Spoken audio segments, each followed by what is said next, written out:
ನಮಸ್ತೆ friends, ನಮ್ಮೀಸ್ hobbies YouTube ಚಾನಲಿಗೆ ಸ್ವಾಗತ ಸುಸ್ವಾಗತ. ಫ್ರೆಂಡ್ಸ್, ನಾನಿವತ್ತು ನಿಮಗೋಸ್ಕರನೇ ಒಂದು ಆರೋಗ್ಯಕರವಾಗಿರುವಂತಹ ರೆಸಿಪಿನ ಹೇಗೆ ಮಾಡೋದು ಅಂತ ತಿಳಿಸ್ಕೊಡ್ತೀನಿ. ತುಂಬ ರುಚಿಯಾಗಿ ಹಾಗೆ ದೇಹಕ್ಕೆ ತುಂಬಾ ಆರೋಗ್ಯವಾಗಿರುವಂತಹ ಮೆಂತೆ ಕಾಳನ್ನು ನೀವೆಲ್ಲರೂ ಉಪಯೋಗಿಸ್ತೀರಿ. ಆ ಮೆಂತೆ ಕಾಳಿನಿಂದ ನಾನು ಒಂದು ಮಸಾಲ ರೊಟ್ಟಿನ ಮಾಡೋದು ಹೇಗೆ ಅಂತ ನಿಮಗೋಸ್ಕರ ನಾನು ಈ ರೆಸಿಪಿನ ಹೇಳ್ಕೊಡ್ತಾ ಇದ್ದೀನಿ. ಅದಕ್ಕಿಂತ ಮೊದಲು ಯಾರೆಲ್ಲ ಹೊಸಬರು ನನ್ನ ಚಾನಲ್ನ ನೋಡ್ತಿದ್ದೀರಿ, ಆದಷ್ಟು ಬೇಗ ಚಾನಲ್ನ ಸಬ್ಸ್ಕ್ರೈಬ್ ಮಾಡ್ಕೊಳ್ಳಿ. ಹಾಗೆ ಪಕ್ಕದಲ್ಲಿ ಕಾಣುವ ಬೆಲ್ ಬಟನನ್ನು ಒತ್ತಿ ಆಲನ್ನು ನೋಟಿಫಿಕೇಷನ್ಗೆ ಕ್ಲಿಕ್ ಮಾಡಿದರೆ ನನ್ನ ಮುಂದಿನ ಎಲ್ಲ ವಿಡಿಯೋಗಳ ನೋಟಿಫಿಕೇಷನ್ ನಿಮಗೆ ಸಿಗುತ್ತೆ. ಈ ವಿಡಿಯೋನ ಸ್ಕಿಪ್ ಮಾಡದೆ ಪೂರ್ತಿಯಾಗಿ ನೋಡಿ. ಈ ವಿಡಿಯೋ ಇಷ್ಟ ಆದರೆ ಒಂದು ಲೈಕ್ ಮಾಡಿ, ಹಾಗೆ ಶೇರ್ ಮಾಡಿ. ನಾನು ಈಗಾಗಲೇ ಮೆಂತೆ ಹಿಟ್ಟನ್ನು ಮಾಡಿಟ್ಕೊಂಡಿದ್ದೀನಿ. ಮೆಂತೆ ಹಿಟ್ಟನ್ನು ಹೇಗೆ ಮಾಡೋದು ಅನ್ನೋ ರೆಸಿಪಿನ ನಾನು ವಿಡಿಯೋನ ಈಗಾಗಲೇ ಅಪ್ಲೋಡ್ ಮಾಡಿದ್ದೀನಿ. ನೋಡಿ, ಬೇಕಿದ್ದರೆ ಇಲ್ಲಿ ಕೊಟ್ಟಿದ್ದೀನಿ ಏನೇನು ಹಾಕಬೇಕು ಅಂತ. ಡಿಸ್ಕ್ರಿಪ್ಷನಲ್ಲಿ ಅದರ ಲಿಂಕನ್ನು ನಾನು ಹಾಕಿರ್ತೀನಿ. ನೀವು ಅದನ್ನು ನೋಡಿಕೊಂಡು ಮೆಂತೆ ಹಿಟ್ಟನ್ನು ಹೇಗೆ ಮಾಡೋದು ಅಂತ ತಿಳ್ಕೊಂಡು ಈ ರೆಸಿಪಿನ ಮಾಡಿ. ನಾನು ಈ ಹಿಂದೆ ಮೆಂತೆ ಹಿಟ್ಟಿನ ಚಪಾತಿ, ಹಾಗೆ ಮೆಂತೆ ಮೊಳಕೆ ಕಾಳಿನ ಗೊಜ್ಜು, ಮೆಂತೆ ಮೊಳಕೆ ಕಾಳಿನ ಪಲ್ಯ, ಹಾಗೆ ಮೆಂತೆ ತುಪ್ಪದ ದೋಸೆ, ಹೀಗೆ ಅನೇಕ ಮೆಂತೆಯ ರೆಸಿಪಿಗಳನ್ನು ನಾನು ಮಾಡಿ ವಿಡಿಯೋನ ಅಪ್ಲೋಡ್ ಮಾಡಿದ್ದೀನಿ. ತುಂಬಾ ಒಳ್ಳೆಯದು ಆರೋಗ್ಯಕ್ಕೆ ಮೆಂತೆ. ಬನ್ನಿ, ಇದನ್ನು ಹೇಗೆ ಮಾಡೋದು ಅಂತ ಈಗ ಹೇಳ್ಕೊಡ್ತೀನಿ. ಒಂದು ಪಾತ್ರೆನ ತಗೊಳ್ಳಿ. ಇದಕ್ಕೆ ರುಚಿಗೆ ತಕ್ಕಷ್ಟು ಉಪ್ಪನ್ನು ಹಾಕ್ಕೊಳ್ಳೋಣ. ಈಗ ನಂತರ ಇದಕ್ಕೆ 1 ಸ್ಪೂನಷ್ಟು ಜೀರಿಗೆನ ಹಾಕ್ಕೊಳ್ತಾ ಇದ್ದೀನಿ. ಜೀರಿಗೆ ಹಾಕಿದ ನಂತರ 1-2 ಹಸಿಮೆಣಸಿನಕಾಯಿನ ನಾನು ಈ ರೀತಿ ಉದ್ದಕ್ಕೆ ಹೆಚ್ಚಿಟ್ಕೊಂಡಿದ್ದೀನಿ.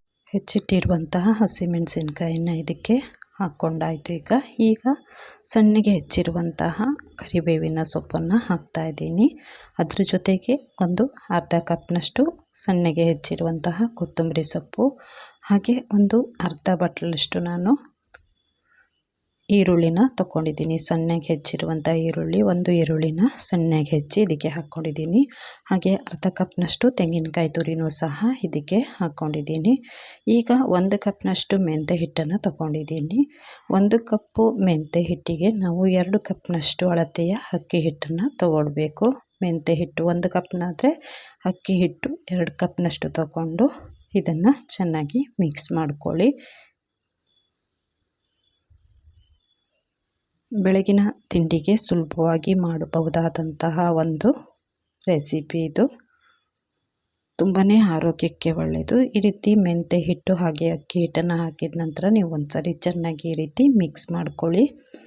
ಈಗ ಎಷ್ಟು ಬೇಕೋ ಅಷ್ಟು ನೀರನ್ನು ನೋಡಿಕೊಂಡು ಹಿಟ್ಟನ್ನು ಗಟ್ಟಿಯಾಗಿ ಕಲಿಸ್ಕೊಳ್ಳಿ. ಮೆಂತೆಯಲ್ಲಿ ತುಂಬಾ ಔಷಧೀಯ ಗುಣಗಳಿದೆ.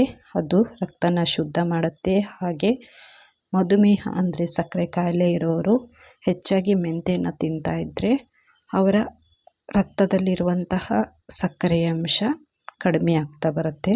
ನೋಡಿ, ಈ ರೀತಿ ಗಟ್ಟಿಯಾಗಿ ಕಲಿಸ್ಕೊಂಡ ನಂತರ ಒಂದು ಬಾಳೆ ಎಲೆನ ತಗೊಂಡು ಅದಕ್ಕೆ ಸ್ವಲ್ಪ ಎಣ್ಣೆನ ಹಾಕ್ಕೊಂಡು ಒಂದು ಉಂಡೆಗಳನ್ನಾಗಿ ಮಾಡಿ ಅದನ್ನು ಇದರ ಮೇಲೆ ತಟ್ಟಿ, ನಿಮಗೆ ಎಷ್ಟು ದೊಡ್ಡ ರೊಟ್ಟಿ ಬೇಕೋ ಅಷ್ಟು ದೊಡ್ಡಕ್ಕೆ ನೀವು ತಟ್ಕೊಳ್ಬೋದು. ತುಂಬ ತೆಳ್ಳಗೆ ಬರುತ್ತೆ ರೊಟ್ಟಿ. ತುಂಬ ಬೇಗನೆ ಮಾಡ್ಬೋದಾದಂತಹ ಮಸಾಲ ರೊಟ್ಟಿ ಇದು.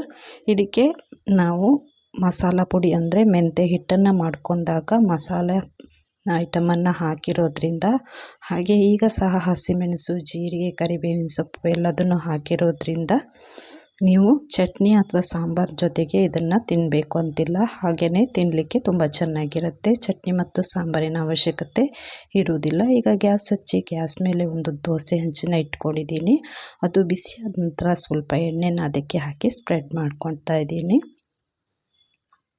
ಈಗ ನಾವು ಮಾಡಿಟ್ಟಿರುವಂಥ ಅಂದರೆ ಬಾಳೆ ಎಲೆ ಮೇಲೆ ತಟ್ಟಿರುವಂತಹ ರೊಟ್ಟಿನ ಇದಕ್ಕೆ ಹಾಕ್ಕೊಳ್ಳೋಣ. ಈ ರೀತಿ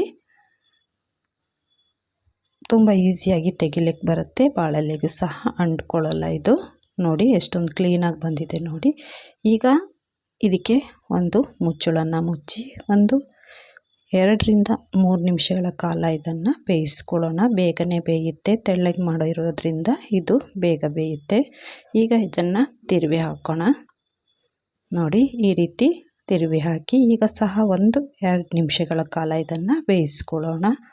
ತುಂಬಾ ಈಸಿಯಾಗಿ ತೆಗಿಲಿಕ್ಕೆ ಬರುತ್ತೆ ಇದು.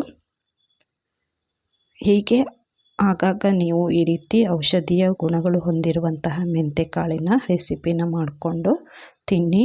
ಈ ವಿಡಿಯೋ ಇಷ್ಟ ಆದರೆ ಒಂದು ಲೈಕ್ ಮಾಡಿ, ಹಾಗೆ ಆದಷ್ಟು ಬೇಗ ನನ್ನ ಚಾನಲನ್ನು ಸಬ್ಸ್ಕ್ರೈಬ್ ಮಾಡಿಕೊಳ್ಳಿ. ಆದಷ್ಟು ಈ ವಿಡಿಯೋನ ಶೇರ್ ಮಾಡಿ. ನಿಮ್ಮ ಅನಿಸಿಕೆ ಅಭಿಪ್ರಾಯಗಳನ್ನು ಕಮೆಂಟ್ ಮೂಲಕ ತಿಳಿಸಿ. ನೋಡಿ, ಈಗ ರುಚಿಯಾಗಿರುವಂತಹ ಆರೋಗ್ಯಕರವಾಗಿರುವಂತಹ ಮೆಂತೆ ಹಿಟ್ಟಿನ ಮಸಾಲ ರೊಟ್ಟಿ ರೆಡಿಯಾಗಿದೆ. ಈಗ ಇದಕ್ಕೆ ಬೇಕಿದ್ದರೆ ನೀವು ತುಪ್ಪ ಅಥವಾ ಬೆಣ್ಣೆನ ಹಾಕ್ಕೊಂಡು ತಿನ್ಬೋದು. ನೋಡಿ ಎಷ್ಟೊಂದು ಮೆತ್ತಗೆ ಬಂದಿದೆ. ಈ ವಿಡಿಯೋ ಇಷ್ಟ ಆಗಿದೆ ಅಂತ ಅಂದ್ಕೊಂಡಿದ್ದೀನಿ. Thank you.